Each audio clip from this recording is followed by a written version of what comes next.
it's all about the herbs, isn't it? Primarily the herbal medicines and how they work. That's the important thing.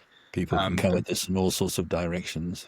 Yeah, no, exactly. And I think, we've got such a diverse practitioner base, and that's wonderful. That's one of the strengths because, you know, you know, different patients work well with different people, and we need that variety in order to cater for all the patients available. And I always get slightly concerned and upset when some practitioners are quite sort of protective about their own sort of area. There's plenty of patients to go around. I don't think we're ever going to run out of patients to go around. And the more practitioners you have in an area seeing patients, the more word of mouth interest is going to be, and the more patients are going to come to those practitioners. So I think we have to see the bigger picture there.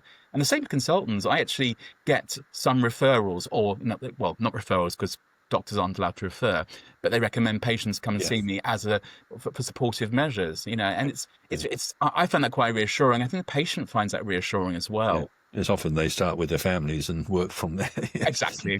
See my spouse here. Yeah. Anyway, yes. Well, that again, very illuminating, and you're touching on an important point that so often in our practice we're dealing with people in the throes of their conventional treatment, and how do we navigate that? One approach is to turn your back on it, which can work for some people in some situations, but so often you do have to work around with what else is going on without wrecking the boat. Yeah, so thank you for that illustration as well. Still looking good on time, Chris. I don't know if you can roll up your sleeves and get us with another story.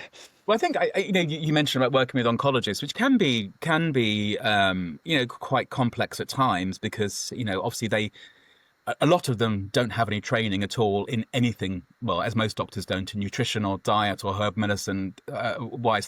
So some, particularly the older school, will just say no to everything. No, don't take it. We don't know what it does. But I do find that some oncologists of the older generation and some of the more younger ones are much more open-minded because they're seeing, and hearing about some of the research that's coming through. A lot of doctors will say, there's no research to support herbal medicine. Simon, as well as I do, that's really not the case. There's some very good research coming through. It's not the 10,000 RCT, of course, because we can't afford that, but we're getting sort of 100, 1,000 RCTs, which is really kind of quite good quality research. There's been the wonderful research, on echinacea recently, and